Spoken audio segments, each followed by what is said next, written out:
sumber daya manusia perhubungan laut juga yang memang mesti bisa mengelola dengan perkembangan zaman, perkembangan teknologi. Itu bukan sesuatu hal yang menakutkan.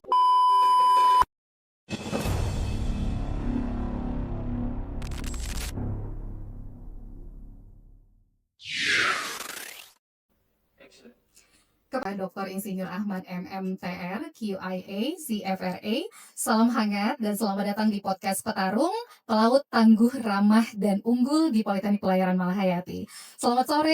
Diundang. Ya, senang sekali bisa bertemu dengan sosok. Gimana perjalanan dari Aceh dari Jakarta ke Aceh nih, Pak? Lancar? Agak goyang karena cuaca.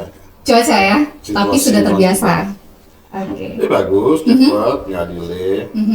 Oke, baik Pak. Sebenarnya saya juga penasaran ini.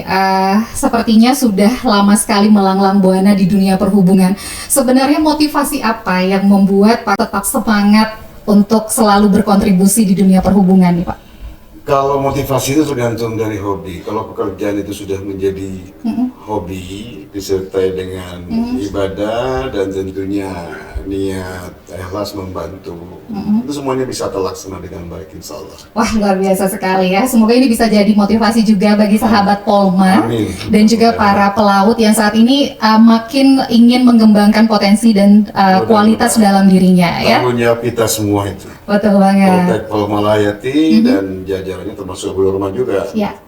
Oke, tantangan paling besar menurut Pak. Oke, menarik sekali. Pertama, kita harus bisa menyediakan sarana simulator yang memenuhi standar IMO model COS. Oke. Selain simulator, kita juga laboratorium harus kita jaga dan kita sesuaikan dengan perkembangan. Selain daripada itu, SDM yang tak kalah pentingnya. Yeah. SDM ini betul-betul kita jaga dan kita persiapkan dan kita upgrade baik di dalam negeri maupun di luar negeri. Dan SDM kita juga kita magangkan di dunia industri, di regulator, perusahaan-perusahaan pelayaran, dan bahkan kita naikkan ke atas kapal untuk ikut berlayar. SDM instruktur, para dosen kita kerjasama dengan perusahaan-perusahaan pelayaran dan mereka luar biasa, dampaknya sangat baik untuk peningkatan mutu tersebut. Oke, artinya sudah banyak yang dilakukan ya untuk menambah kualitas si pelautnya ini sendiri gitu.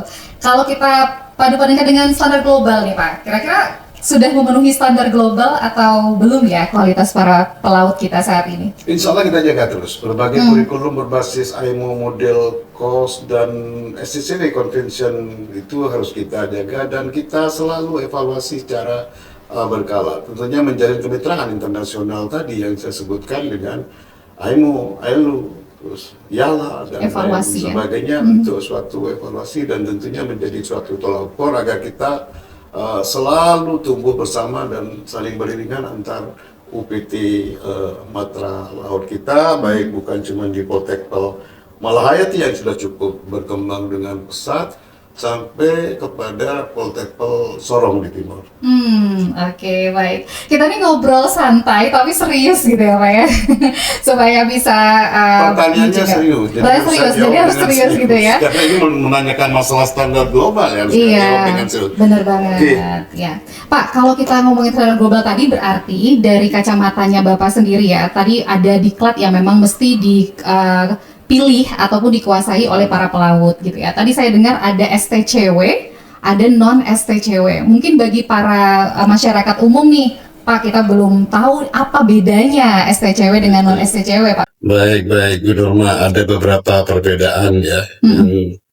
Mandatori, kalau STCW itu istilahkan itu adalah mandatori yang wajib bagi pelaut. Wajib. Itu standar-standar dari IMO yang pelaut-pelaut butuhkan untuk berlayar baik di dalam negeri maupun di luar negeri untuk yang STCW itu standar-standar tersebut.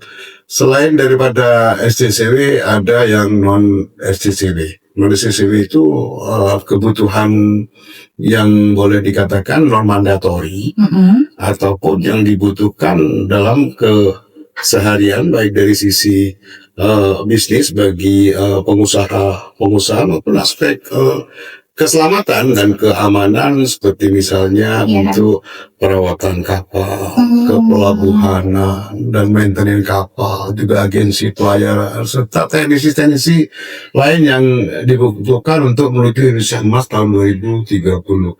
Nah, jadi pelaut itu selain dari standar yang mandatori dari STCW, juga ada yang non mandatori yang dibutuhkan di dunia industri, dan itu terus berkembang dan terus kita evaluasi. Kalau STCW kita nunggu dari aturan-aturan perubahan konvensi apa hasil-hasil dari ilmu yang kita teruskan ke UPT Makra Laut kita. Kalau yang non STCW tersebut itu inisiasi dari kita, kantor pusat perhubungan laut juga bisa. Poltepa Malahayati juga berinisiasi waktu itu. Jadi kita buatkan kurikulum, silabus, bahan ajar, tenaga pengajar, kita jadikan, lalu kita buatkan kelas untuk diadakan suatu. Gitu. Yang mana yang paling menantang dan gimana nih? Sebenarnya dua-duanya secara sistematis sih menantang juga. Kalau yang STCW itu kan berkembang pesat. Betul ya. Jadi setiap tahun itu harus kita review, harus kita evaluasi, harus kita sesuaikan dengan perubahan-perubahan yang ada di internasional. Kalau yang non STCW ini kan bagi teman-teman itu ya harus mempersiapkan. Mempersiapkan apa tadi yang saya sebut, kurikulum, silabus, bahan ajar, tenaga pengajar kita juga didik, TOTK, tenaga pengajar juga kita harus keluar untuk mencari tenaga pengajar dari praktisi luar. Dan ini jangan lupa non STCW itu menambah tenaga kerja dan menambah pendapatan devisa negara juga ya. Di dalam negeri bagi pelaut juga menambah pendapatan karena dia menambah sertifikasi. Baru lagi. Kira-kira kalau kita kerucutkan ke non SCTW nih, sebenarnya tertarik nih Pak Perusahaan asing mungkin ya juga bekerja sama ya dengan perusahaan di Indonesia. Seperti apa sih sebenarnya ketertarikan daripada perusahaan tersebut terhadap kita di Indonesia, katakanlah dari perhubungan laut sendiri di dalam memanfaatkan kualitas sumber daya manusianya? Kita ini terkenal dengan pelaut yang disiplin ya, dan mempunyai suatu etika tinggi. Ketertarikan dari luar negeri terhadap pelaut kita kan sangat besar ya, Pak? Tinggi, sangat besar. Ini merupakan suatu tantangan walaupun kita berada di urutan kelima ya, mencetak para pelaut di bawah Rusia, Ukraina, Cina, Filipina, baru kita. Tapi lumayan ya Pak, 5? Lumayan ya, tapi Pak? jangan lupa kalau kita tidak jaga, kita akan masuk lagi. Karena yang lain ini sudah banyak yang sudah mempersiapkan diri mencetak pelaut-pelaut unggul kita, cuma kita punya kelebihan sebenarnya. Kelebihan kita luar biasa diminati, sehingga dari luar negeri juga datang ke kita untuk mencari para pelaut pelaut kita mudah-mudahan tidak akan kesulitan kalau bekerja di luar negeri. 1.542 pelaut kita tahun 2024. Nah, ini kan 20%-nya sudah bekerja di luar negeri, ya 10-20%-nya 100.000 sampai 200.000 itu kan bekerja di luar negeri. Ini akan kita kejar. Banyak lagi. Iya, dan highlight-nya adalah para pelaut Indonesia itu punya etika, disiplin ya. Wah, ini adalah kabar baik nih yang langsung dilaporkan di sini ya. Patut bersyukur nih para pelaut kita ya. Ya, ternyata di mata dunia unggul dalam hal etika dan karakternya gitu ya. Tapi kita juga harus menjaga dalam arti kita para calon-calon pelaut ini dalam arti bahasa-bahasa internasional harus kita tingkatkan gitu ya. Pelatihan juga harus kita tetap jaga ya, kita lanjutkan. Ya, kami yakin dan percaya ini tidak terlepas dari kerja keras dari Pak Kapus juga ya bersama tim ya untuk memajukan ini semua. Iya, karena banyak sekali kan ternyata yang berminat di dalam dunia pelayaran gitu ya.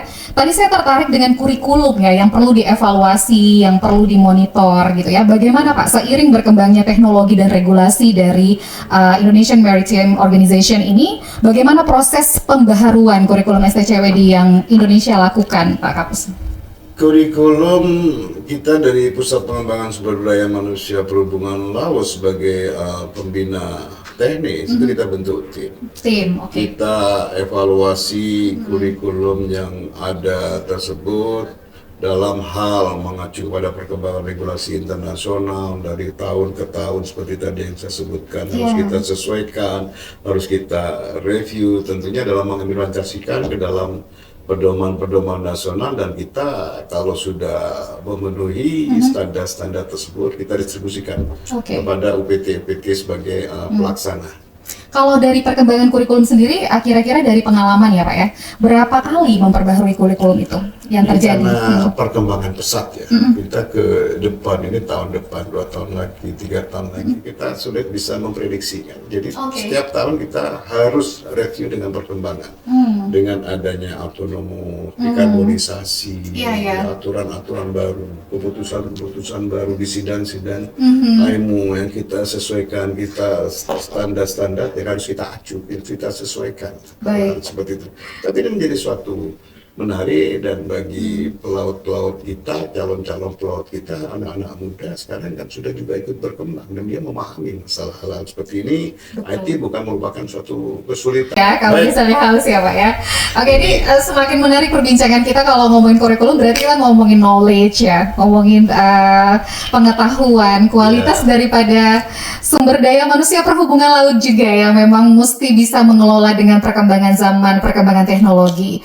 Kalau STCW tadi kita sudah coba singgung ya. Kalau untuk non STCW nih Pak Kapus, seperti keselamatan kerja, urgensinya saat ini seperti apa ya Pak ya? Sekarang seperti alat-alat keselamatan di atas kapal itu kan perlu pelatihan, teli mandiri perlu pelatihan, agen pelayaran perlu pelatihan, dan kepelabuhanan itu semuanya seluruhnya adalah diklat non STCW. Kita sudah membuat 52 diklat non STCW yang sekarang sedang dijalankan sama teman-teman, dan ini menjadi suatu menarik bagi dunia industri dan juga bagi kita yang mengikuti diklat-diklat non STCW, karena ini short course, tidak terlalu lama dia kita cetak untuk menjadi suatu betul-betul menjadi suatu ahli, sehingga mereka bisa langsung bekerja atas kerjanya, baik bagi pelaut yang ada di atas kapal maupun yang di dunia industri yang ada di darat ya. Oke, yang sedang happening apa diklat untuk keselamatan para pelautnya yang paling urgensi ini Pak? Itu kepelabuhanannya. Kepelabuhanan ini menarik diklatnya, dan itu banyak sudah diminati. Begitu juga pemeriksa kecelakaan kapal. Ini kan non STCW semua, terus pemeriksa alat-alat keselamatan seperti yang tadi saya sebut teli mandiri, itu merupakan non STCW, service station, peralatan kontainer, itu kan hal-hal yang memerlukan suatu skill khusus yang harus dipersiapkan. Oke, baik. Koordinasi dengan para stakeholder di dalam selalu memperbaharui kualitas sumber daya manusianya dalam hal kepelabuhan tadi ya, itu cukup sulit nggak sih Pak? Kita harus bisa bersama-sama sekarang, tidak bisa kita sendiri, kerjasama dengan dunia luar, stakeholder sebanyak-banyaknya harus kita rangkul dan harus bersama-sama, baik di dunia industri, sesama regulator, antar perguruan tinggi, antar UPT kita.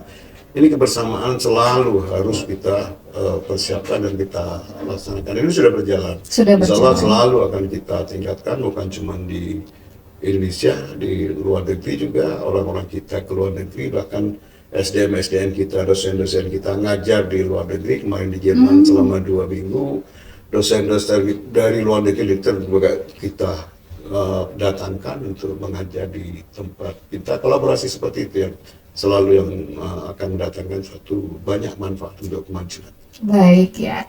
Wah, menarik sekali ya perbincangan kita. Udah bicara kurikulum, STCW, non STCW. Tadi juga Pak sampaikan nih para sahabat Polma dan juga para pelaut bahwa ternyata banyak sekali praktek-praktek lapangan yang bisa dilakukan. Jadi learning by practice ya. Jadi not only talking about the theory, tapi juga prakteknya banyak gitu. Salah satunya yang pasti kita juga tahu menjadi ruang lingkup dari kapal latih ya. Iya. Mungkin bisa disampaikan nih Pak, sekrusial apa kapal latih itu bisa membentuk keterampilan para pelaut? Baik, gini. Alhamdulillah kita memiliki banyak kapal latih ya, ada 7 tambah ada 1. Jadi kapal latih ini merupakan laboratorium real-time. Kan biasanya para calon pelaut itu di kelas, setelah itu di laboratorium, setelah itu di simulator, nah ini berlanjut ke real time, naik ke atas kapal, praktek di atas kapal, belajar disiplin di atas kapal, tentunya belajar ilmu di atas kapal, baik di sisi permesinan maupun di navigasi dan lain sebagainya itu sudah oleh kru-kru kapal kita sudah diajari berdasarkan logbook ya. Ada sehingga lengkaplah bukan hanya di kelas laboratorium simulator di atas kapal kita memiliki kapal latih juga yang sudah cukup dan akan kita perbanyak dalam hal kapal latih kita sudah bekerja sama dengan perhubungan laut, sudah menjadi kapal niaga, kapal perintis, dan ini lebih menarik lagi bagi pelaut-pelaut itu. Jadi naik ke atas kapal mengikuti praktek itu sudah sah diberikan suatu sertifikat. Dia diakui sertifikatnya dan bahkan nanti normal perhubungan laut ini karena kepercayaan dan kita juga sebagai pembina teknis, regulator perhubungan laut. Nanti ke depan akan ada beberapa kapal perintis yang akan diserahkan ke kita untuk dioperasionalkan oleh kita. Baik, ya pasti para pelaut juga sudah tidak sabar menunggu ya, akan ada beberapa kapal perintis yang akan dioperasionalkan ke Badan Pengembangan Sumber Daya Perhubungan Karena kita Laut. sebagai BLU ya boleh, kita sebagai BLU. Ya, boleh ya, berarti ya. Artinya nambah lagi sarananya untuk belajar, harusnya semakin berkualitas gitu ya. Itu Kalau kita inginkan yang kita tunggu. bener banget. Sebenarnya filosofi utamanya di balik penggunaan kapal latih ini memang untuk memperbanyak praktek atau ada filosofi tertentu seorang pelaut itu harus naik kapal dengan segera gitu? Gimana? Ada filosofi utamanya nggak? Sebenarnya yang utama untuk praktek. Praktek ya. Seperti yang saya tadi katakan tahapan-tahapan itu baru sudah dilengkapi, terakhir sudah naik ke atas kapal latih kita kan dia siap sudah untuk bekerja baik di kapal niaga berbendera Indonesia maupun kapal berbendera asing. Dia sudah siap sesiap-siapnya, insya Allah sudah kita persiapkan seperti itu. Oke, karena persiapan yang baik akan menghasilkan suatu hal yang baik ya. Optimalisasi kapal latih nasional sudah dilakukan ya, dan apakah rencana modernisasi atau kerjasama internasional ini seperti apa untuk mendukung hal tersebut, Pak? Baik, kita kapal latih kita sudah menjadi kapal niaga seperti tadi yang saya sampaikan. Kapal niaga sekarang sudah kapal latih kita sudah memberikan pelayanan keperintisan. Jadi sudah mengikuti apa yang menjadi SK Dirjen Perhubungan Laut dalam memberikan pelayanan keperintisan, memberikan pelayanan berdasarkan voyage yang ada sehingga taruna-taruna kita yang di atas kapal itu juga bisa tahu bukan hanya masalah kapal, teknik kapal latih, pemecahan masalah kedisiplinan juga siap sudah memberikan suatu pelayanan di atas kapal. Bahkan dosen kita juga kita ikutkan di atas kapal latih itu kemarin dari Surabaya juga ternyata mengikut sertakan tenaga medis, karena tenaga medis ini kan harus tahu juga yang memberikan pelayanan kepada pelaut kita. Kalau kita lihat dari segi pemerataan, sudah merata nggak akses yang bisa digunakan? Memang merupakan suatu tantangan bagi kita. Kita baru memiliki 7 kapal latih ditambah 1 lagi kemarin setelah terima dari perhubungan laut, dan ke depan ini insya Allah mudah-mudahan dengan adanya kapal-kapal perintis yang diminta dioperasionalkan oleh kita karena suatu kepercayaan itu mudah-mudahan bisa mencukupi secara bertahap. Memang ada beberapa sekolah-sekolah kita yang belum memiliki kapal latih. Dari 12 itu sekarang sudah 8, tinggal 4 saja. Ini yang akan kita kejar nantinya. Tapi tidak ada masalah. Selain di kapal latih kita kan juga bisa kerjasama dengan kapal-kapal perusahaan-perusahaan pelayaran yang lain untuk bisa diikut sertakan. Iya, dan itu sudah dilakukan gitu ya. PT Temas, PT Beratus, dan banyak lagi. Malahayati juga. Poltek Polmalahayati kan banyak kerjasama dengan perusahaan-perusahaan yang disambut dengan baik. Dan rata-rata perusahaan-perusahaan pelayaran yang bekerja di kapal-kapalnya kan alumni kita juga. Benar banget ya. Dan pasti pelaut juga sangat merasakan terima kasih banyak nih untuk karena mendukung secara fasilitas yang diperlukan di dalam menyongsong perubahan-perubahan ya dan juga meningkatkan kualitas yang mereka miliki. Politeknik Pelayaran Malahayati ini sebuah kampus pelaut dan memang ingin mencetak pelaut tangguh, ramah dan unggul seperti nama podcast kita nih, podcast petarung gitu ya. Dan saat ini sedang dalam masa pendaftaran mahasiswa-mahasiswi baru atau taruni baru. Kalau kita kaitkan dengan regenerasi pelaut, seperti apa jalur si pencatar di Politeknik Pelayaran Malahayati ini khususnya bisa mendukung program-program atau mendukung peningkatan kualitas sumber daya manusia perhubungan laut nih? Beri kesempatan, lakukan tes secara objektif, transparan, dan kompetitif demi mencetak calon-calon SDM yang unggul. Jadi kan sudah saatnya sekarang sudah si di dunia pelayaran. Oke, dari kacamata Pak Kapus nih, seperti apa pelaut Indonesia masa depan yang bisa dilahirkan dari proses pembinaan ini? Sehingga para generasi muda semangat nih, kan lagi pasti Pak juga punya banyak pengalaman dong di dalam laut gitu ya. Iya Pak, di dalam dunia pelayaran. Mungkin bisa ceritakan sedikit pengalamannya supaya bisa menginspirasi para generasi muda kita agar melaut itu bukan sesuatu hal yang menakutkan gitu ya, tapi menyenangkan gitu. Saya bukan pelaut, cuman saya teknik mesin dan saya bekerja di perhubungan laut cukup lama. Terakhir sebelum saya di BPSDM, saya kan Direktur Kesatuan Penjagaan Laut dan Pantai yang mengelola memiliki 400 kapal seluruh Indonesia dan itu kapal negara, kapal patroli. Dan itu kalau sudah kapal patroli itu berlayar memberikan rasa aman, nyaman dan perlindungan keamanan kepada kapal-kapal niaga. Rata-rata kalau dari sisi pengalaman yang saya lihat dan juga alumni-alumni kita di sekolah-sekolah kita itu kan cukup menarik. Tantangannya bagi pelaut itu kebanggaan bagi diri, bagi keluarga, pendapatan tinggi, pengalaman banyak, bisa melintasi berbagai macam negara, bukan satu negara aja gitu ya. Saja dari wawasan dari sisi penguasaan bahasa internasional, bukan cuma satu bahasa Inggris, dia memiliki pertemanan, kolaborasi di atas kapal itu para pelautnya kan bukan cuma dari satu negara, dari banyak negara itu tentunya merupakan satu keuntungan tersendiri.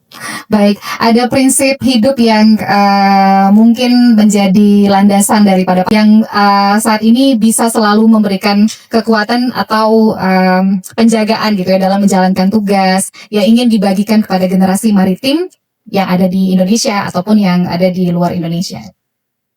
Jangan berhenti belajar. Yang kedua, jangan kompromi terhadap disiplin. Terus maju ke depan. Bukan cuma organisasi yang mempunyai visi misi, pribadi-pribadi kan harus mempunyai suatu visi dan misi secara bertahap, target yang diinginkan mau kemana arahnya. Saya rasa dengan cara disiplin yang dijaga, belajar berwawasan yang terus menerus, itu yang ingin dicapai, yang akan dicapai dan pasti akan tercapai kalau sudah seperti itu. Baik, ya menarik sekali diskusi kita hari ini, banyak motivasi dan juga banyak inspirasi pastinya bagi sahabat Polma dan juga para generasi pelaut. Kita sudah diajarkan juga bagaimana bisa menjadi pribadi-pribadi yang berkualitas, tadi etika paling utama ya, dapat inspirasi sekali nih dari Pak Kap. Di era sekarang, kalau dulu kan hanya cukup belajar di kelas, sekarang kan kita harus bisa menambahkan soft skill ya. Hari Jumat, Sabtu, Minggu dengan mencari suatu narasumber di bidangnya yang sesuai dengan kebutuhan, itu yang terus kita kembangkan selama ini sesuai dengan kebutuhan di dunia pelayaran. Baik, besar harapan kami Pak Kap selalu sehat dan juga sukses di dalam menjalankan aktivitasnya karena banyak manusia yang memang harus ditingkatkan kualitasnya sehingga juga bisa memberikan kualitas baik bagi negara kita ya. Baik sahabat Polma dan juga para pelaut, tetap semangat untuk menjalankan tugasnya ya, dan kita akan akhiri podcast kita, petarung kita hari ini sudah hadir bersama kita hari ini. Terima kasih Norma diberi kesempatan kedatangan saya ke Poltek Malahayati dengan berbagai macam kegiatan dari hari ini, mudah-mudahan bisa bermanfaat. Oke. Dan kita dari Jakarta siap support Poltek Tasikmalaya. Oke, terakhir kita mau sama-sama bilang podcast petarung, pelaut, tangguh, ramah, dan unggul ya. Kita lihat ke kamera, yuk. 1, 2, 3. Podcast petarung, pelaut, tangguh, ramah, dan siap menjadi unggul. petarung. Oke, terima kasih. Sampai jumpa di podcast petarung berikutnya.